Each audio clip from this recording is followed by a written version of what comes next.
Today I'm going to discuss. I'm going to discuss the topic number 9, which is PR and also crisis management 1. Management. Okay. So we know that the crisis management process involves pre-crisis, during crisis, and also post-crisis. Right, students? So do you think, okay, or can someone let me know what is the role of PR in crisis management? Generally, the role of public relations during a pre-crisis, the first thing will be they are offering advice, they are offering guidance, and of course, as the student said just now, they are preparing the reactive strategies, right, to prevent the crisis, to prevent the crisis. And during the crisis, what they are doing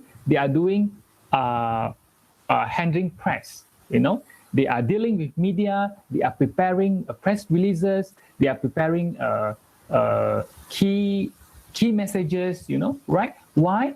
Because and also to maintain the image, the reputation of the organization, right? And post-crisis, what you have to do, you have to update, follow up, right? And also you have to provide the ongoing support. For instance, what you have to do, regain a confidence from the stakeholders, whether it is a customer, whether it is a employee, right? Or whether it is a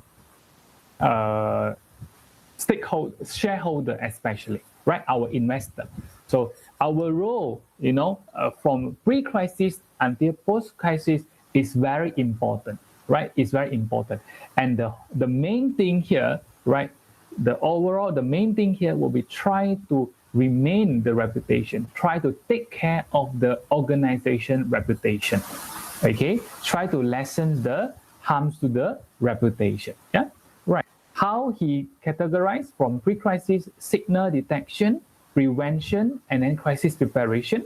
For crisis event, he categorized into 2: crisis recognition, crisis containment. And for post-crisis, we have to evaluate, we learn, and then continue monitoring, right? So for this week, we will cover pre-crisis, and the coming weeks for crisis management 2, we will be looking at crisis event and also post-crisis, right? So under this pre-crisis, right, we have to look at the signal detection. We have to monitor, right? And then come from prevention. What can we do? We have to, when we monitor, what do we monitor? How do we detect? We look at the issue management, like what you guys are doing now for assignment, yeah? Right. So we look at how an issue, right, can be prevented to become a crisis or turn into crisis, okay? And then for risk management, let's say when a company want to invest, or they want to buy a company. So the financial department, right, they will calculate the risk. Will it be risky? If we invest in some stock, right, if we buy in some stock, will the risk higher, or we will have high return, for instance? Because risk management, right, is very important in order to prevent us from financial crisis, right? As for reputation management, is our job is more to monitoring the public opinion, public survey, how people actually form the reputation, or how people perceive us, right? Whether do we have a positive a word of mouth, or whether they are negative word of mouth. So we have to take care. Otherwise, if everyone is talking bad about us, then they might boycott our product, our company. Then we will face a reputation crisis from there. Okay, and then for crisis event, crisis recognition, right? That will be we access. Yeah? We will access. We including understandings. Yeah? We access, and then we understand the event, how people label, or whether we recognize. How do we identify whether it is a crisis? As for crisis containment, is focused on the organization response, right? Organization response. As for post-crisis, we try to make the organization better prepared for the next crisis, because we will know whether this crisis, the current crisis will lead to another crisis, you see, right? And then during the post-crisis, we have to learn from the current mistake, or is there any new warning sign, then we have to include in our crisis management plan, and we have to continue monitor, right? We have to continue monitor. So now let's look at crisis prevention, pre-crisis, pre-crisis. So crisis prevention is a proactive crisis management. Just now the students mentioned about reactive strategies. So the crisis prevention here is try to avoid any crisis. When we are able to detect, right? When we are able to detect, just now you see here, right? Signal detection. If we are able to detect there are some minor mistakes, we are able to detect the possibility of having a crisis, then we have to quickly, correct it. See whether can we correct. We have to correct as much as possible so that we can prevent the crisis to be happen. Okay, right. So the signal detection here, we try to look for a warning sign, right? See, can we detect any warning sign? And under this warning sign, how do we do? The first thing, we identify the sources to scan, right? We know our normal role for publications. Every morning we come to the office, right? We check our email. After check our email, what do? We will go through, we will monitor, or we will go through medias, am I right? So that media monitoring is for us to scan, for us to scan, for us to check whether is there any negative news about us, any negative news about us. So from there, we can quickly, let's say today, letter to the editors, they are complaining our service, for instance, right? That is traditional media. How about social media, right? You can use any software, a PR agency, they will use any software to monitor the brand, right? They'll monitor the brand. Or you can check the sentiments, public sentiments toward our organization. Perhaps they will post some negative word of mouth. They will post something negative news about our company. So for those who are having different media, different social media, you have to need to take care of how public perceives us. That is on reputation management. It can be fall under issue management, right? So we have to identify the sources to scan, and then from there we try to collect information, right? We collect information, and once we know that, okay, let's say this is the complaint, right? So we have to know from where, and then from there we analyze, and then if there is our mistake, or there is misunderstanding, right? If there is misunderstanding, try to contact for those who complain. Okay, try to contact for those who complain, right? So, for instance, previously when I look at social media page, I'm looking at social media page previously.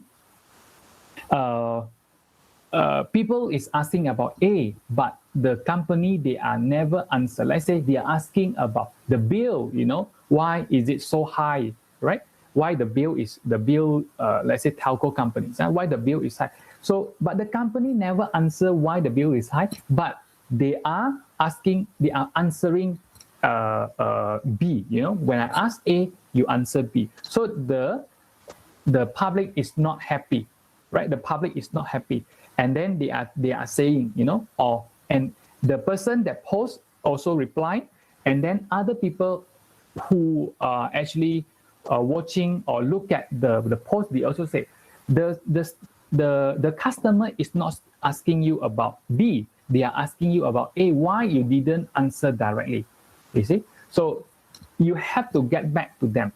If there is miscommunication, we have to take corrective action, right? We have to take corrective action so that we can prevent it to become crisis, right?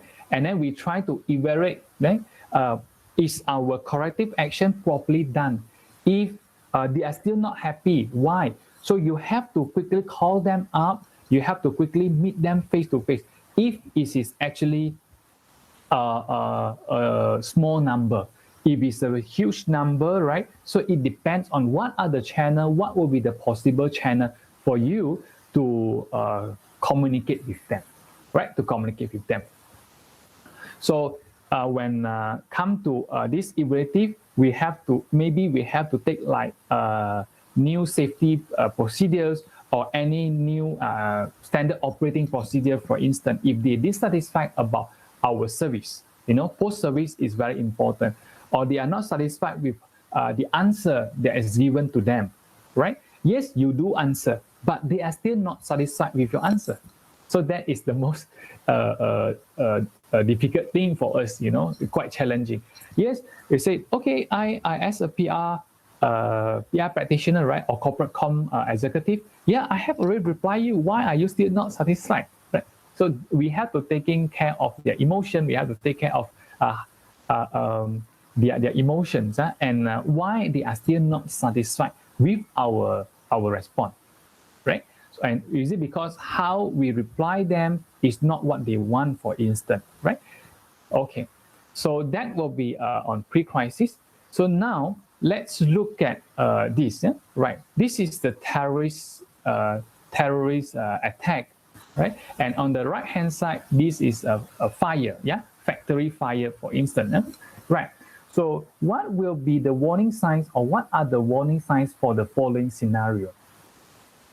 So are you able to, when you monitor, right? Let's say when you monitor, when you start with the monitoring, am I right? Just now, scanning the environment, am I right? When you see here, identify the sources to scan, right? When you try to collect, or when you try to detect the signal, right, for correction. So under this, let's say now it's terrorist, right? That happened already, but before it's happened, for instance, will there be any warning sign for terrorist attack? Is that a terrorist action? Mm-hmm. If that is a terrorist action, maybe the warning sign is there was a threatening letter sent to the company of the train. Okay, that can be. And what the student mentioned just now about threatening letter to the company, that is possible. There is possible warning sign, right? And the other warning signs, it will be what? Look at how, this is what usually police did. Look at how people dress up, their facial expression sometimes. Let's say when you go to take LRTs, or MRTs, right? Or MRTs or LRT or trains, right here. So it depends on how do we detect some person, let's say the terrorist facial expression, sometimes if we can detect, right? But there is possible that we are not able to detect. That is the worst thing, when we are not able to identify warning sign. Okay. As for fire, right? As for fire, what will be the possible warning sign? Okay. As I mentioned to the students, perhaps now you are not following the SOP, the standard operating procedure. For instance, the real case study here is not about fire, but the real case study here, my cousin sister, right, who is working in a tires company, right, and then the staff is not following the rules, as in you are not allowed to smoke at the factory compound, but unfortunately, this employee didn't follow the SOP or didn't follow the rules, and eventually being fired. So this is how we detect, So we have to take the prevention. So if we didn't fire this person or this employee, right? So in the future, or maybe there is possibility of facing fire, right, in the factory. Okay, so the warning signs here, if someone is not following the SOP, right? Okay, and how about this? This is the natural disaster. Sometimes it's very difficult for us to prevent, but it's still possible for us to take preventive action, as in when it's flood. Okay, before flood happen, right? So rain heavily, okay, downpour, right? It rained heavily. So if rain for, let's say, one week, 2 weeks, that will be the warning sign for us already, right? To take any preventive action, because it's keep raining for 5 hours, continuously 5 hours, 6 hours. So we have to activate, our crisis management teams, right? Okay, so that will be the possible warning sign for the following scenarios. Yeah, right. So when come to crisis preparation, the first thing is diagnosing the vulnerability. Yeah? Vulnerability. So which is the possibility of being attacked. So when come to terrorists, how possible, right, that the terrorists or someone will attack the country or attack us, the company, right? And then when crisis preparation, right, when we have gathered we have identified the warning signs already. So what will be the possible crisis type? So we have learned about different crisis types, am I right? It can be intentional, non-intentional disaster, for instance, right, or human errors. So under this as a crisis type, it can be human error or technical error. Okay, so from a crisis preparation, we need to assess, right, the type of crisis. And during preparation as well, we have to select and train our crisis management. You remember just now I did mention about providing guidance, and advice. So from here, you as a PR practitioner, right? You as a crisis communication manager under the crisis communication teams, you have to select who will be the spokesperson, for instance, right? Under here, yeah? Right? The third one, the fourth one, spokesperson. And then, of course, you have to involve, you have to suggest, right, who should be in the crisis management teams, right? Who will be in the crisis management team? That is important. Crisis management team, it should be comprised of who? For instance, lawyer must be there. For instance, CEO, the highest decision maker, must be there. In case it involves money, who will approve? In case it involves a major decision making, at least the CEO must be there, right? And then spokespersons, you have to train spokesperson, because sometimes the spokesperson, usually CEO will be the spokesperson, so they are shy, they are anxiety, towards the media. They don't know how to handle media, because some CEO, they are not comfortable with media, So you have to select, and then you have to train them, give them the possible question from the media, right? And then the answer, the standard answer for the spokesperson, right? And then, of course, during preparation, we need to have the crisis management plan, and we need to review the crisis communication system, right? How do we communicate, the channels of us to communicate, right? So this number 5 and number 6 preparation, it will be covered in your topic number 12, crisis management, PR plan, PR plan. So the role, right? We have discussed the role from pre, and then during, and then post. So another source, right? The role of population during crisis management. So what is our role here? We will try to advise on the strategic approach to take, right? We have to identify the key audiences to be communicated with. So who should we communicate, right? Before, let's say pre-crisis, we have to communicate with our CEO, we have to communicate with our employee, right? With our employee. And then if during crisis, we have to communicate with our victims, our victims' family, right? And then, of course, we have to handle media. Who should handle internal media? Who should handle external public, and also internal public? And then when come to handle the communication to internal, to employee, and also to the media especially, and of course not to forget our investor, right? And PR also, you have to draft, the supporting material, for instance, the media statement, right? Q&A, as I mentioned just now, when you train a spokesperson, right? So what will be the question, possible question, and what will be the standard answer to the media, right? And also I will prepare our fact sheet, of our company. And you have to handle press and media. That's why we have a media center. So at the media center, you are the main person. You PR manager or you are crisis communication manager, you will be handling that, right? How? Because at this during crisis, media will be focusing on the spotlight will be on us, yeah, right? So ongoing communication with key group. So we have to keep updating. So your friend mentioned this now. Post crisis, you have to keep updating, right? What have you done? So on and so forth, right? So post crisis, ongoing communication with the victims. We have to follow up with them, right? So that is our role, and of course, just now did mention post crisis evaluating. How do we regain confidence, from our stakeholders, right? From our stakeholders. So our role here, the role of public relations here, it is very important for us. Yeah, it's very important for us. To the importance of planning, right? So planning is important for us. Yeah, this is second part.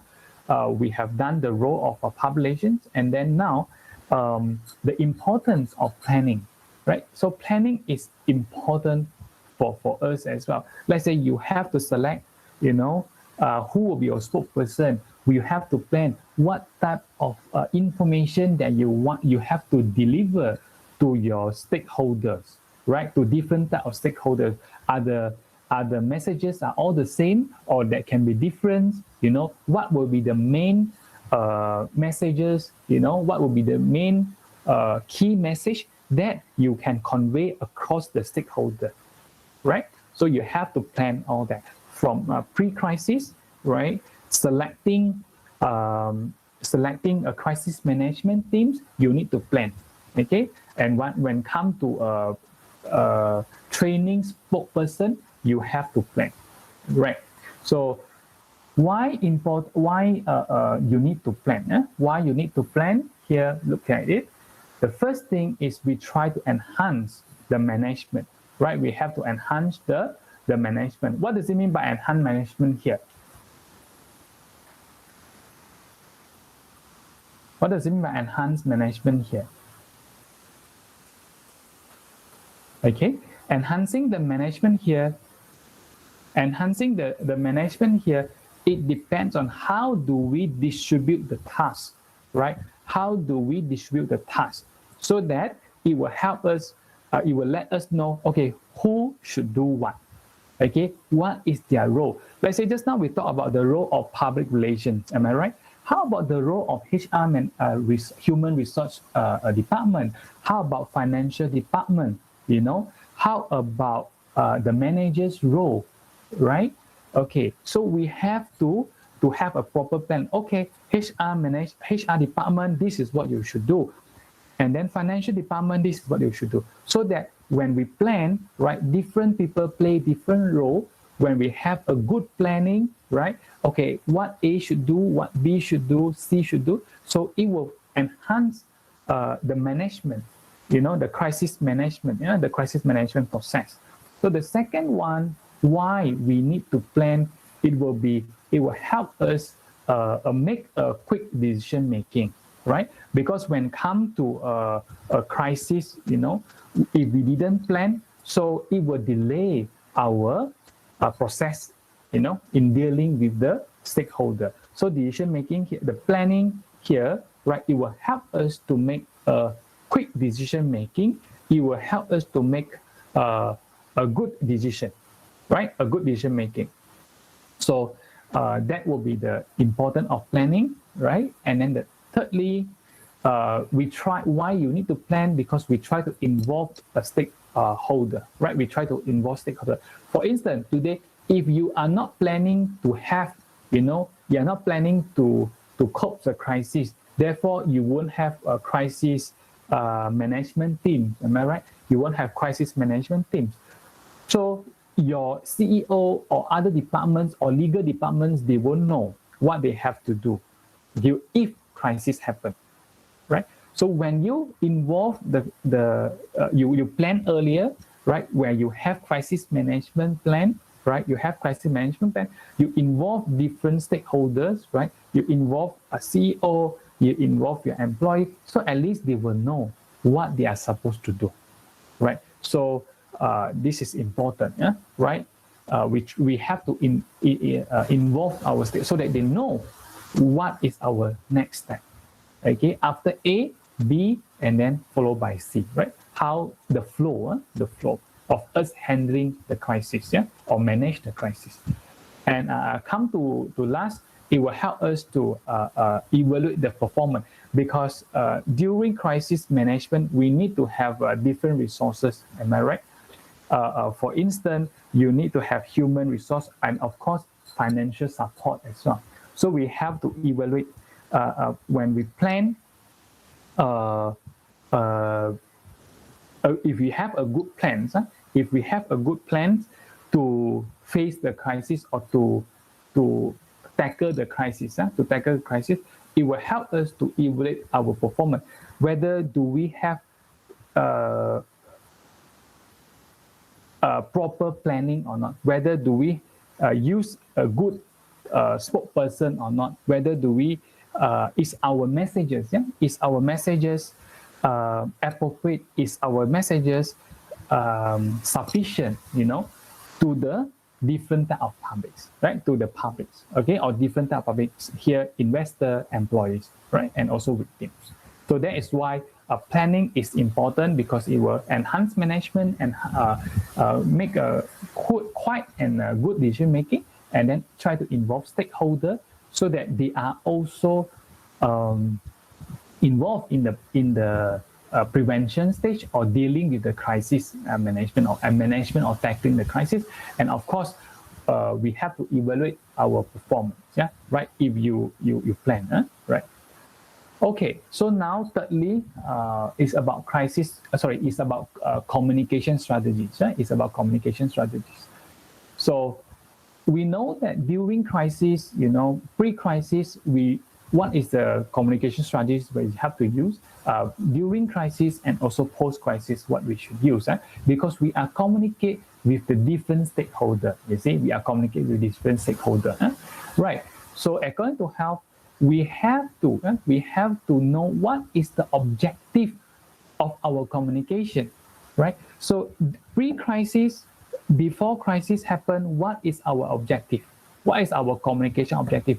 We have to persuade, yeah, we have to persuade our CEO, our top management, you know, right, to tell them developing a crisis plan, crisis communication plan, or to have a crisis management plan or teams, right, is very important. So how do we communicate, right? The goal of communication, the objective, yeah, right? And of course, we have to know how to select, yeah, the targeted audience. Okay, right? And we have to select and also refine messages, content, and also issue position, right? How do we frame the issue? How do we frame the issue? How do we position, you know, the issue, right? And then we have to select design. We have to select or design the messages. When we about messages, about issue position or about messages. So how can we actually tell? What should we tell? What is the first thing that we have to tell? What is the main thing that people want to know, right? Pre-crisis, what is the main thing? Or the crisis already happened, you know, right, during the crisis. So what should we do? What is the main thing that people want to know at the beginning, right? What is the main thing? Your action, right? What is your corrective action? Yes, now the crisis has already happened, right? So you cannot do prevention, but you have to prepare for it, or you have to face it, right? You have to deal with it. So what will be the main message that the stakeholder want, right? The stakeholder want. And also we have to select we know that we have different type of channels, am I right? It can be mediated, it can be interpersonal, it can be collaborative. And now we do have the so-called social media, right? So what will be the channels and what will be the platform that we are planning, to have, right, to use. So if the crisis today happened from social media, so of course we have to use the social media to tackle, to convey the message as well, right? So that is how do we communicate? How do we communicate? And of course, as what World Health Organization, because we are now facing any outbreak, we are facing COVID-19, am I right? So according to WHO, what should we communicate during outbreak? The first thing, we have to build trust. Okay, we have to build trust. We have to let people trust our decision, right? And we have to also disclose the reasons, behind the crisis, why this crisis happened. We have to build trust internally, right, and also externally, especially, right? And then we have to announce early. Once we don't hide, we don't wait. Okay, so once we have the information, we have to announce it early, right? We have to tell the stakeholder, right? Of course, employee using Mailmaster, right, to disseminate your information, and a press conference, or press releases. If it's very important, it's involved a human life, then you have no choice. Press conference, right? Announce it early, right? And then being transparent, okay? Being transparent. And then, of course, we have to respect public concern. What do they concern? If let's say they are concerned about compensation, or they are concerned about the next step, what they should do, you have to tell them. Let's say last week we do discuss about the airbags, am I right? Airbags. So now, yes, airbag is your issues already, am I right? So that is the problem that happened now, right? Before turning into crisis, before someone died, you identify. So what you want the public to do, right? What you want the public to do. So in Malaysia here, in order to reduce the public concerns, right, they tell them what you should do first, right? Next. So you make sure first, you have to check when did you buy the car, because it's affected batches, different batches. So if your car is produced in this year, like say 2017 to 2019, this period, so you are affected. So this is the message you have to tell them, because they are concerned whether my car affected or not. You see, whether is my car affected. If my car is not affected, okay, I'm fine, right? If yes, I'm affected, so what is the next thing, right? So what can they do next? So you have to know what is their concern, right? What is their concern? And some people, they were, okay, so is there any compensation? Some people is like hoping for, you announce, okay, there is a compensation for you, right? Okay. And also we have to plan in advance. That's why just now we did mention planning is very important. Am I right? Planning is very important. So we have to plan what we want to say, right? We have to plan who should be the spokesperson, okay? We have to plan in terms of finance, financial. So how much can we allocate, to solve the crisis? So everything is about planning in advance, right? So of course, when it comes to communication strategy, is more on the messages, about messages. You have to plan what type of message at the beginning, and then further at the same time, right, retain, our reputation, right? Try to lessen the harm to the reputation, so that people can have a good image on us. Okay, they can have good image on us. What will be the possible warning sign in this case or in this crisis? That is the first question, and we go to. The second question is, what will you advise the organization? You as a PR practitioner, you as a crisis communication manager here. So what will be advised? So what is your communication strategies? We learned about communication strategies just now, right? Okay, and how to prevent it from crisis, students.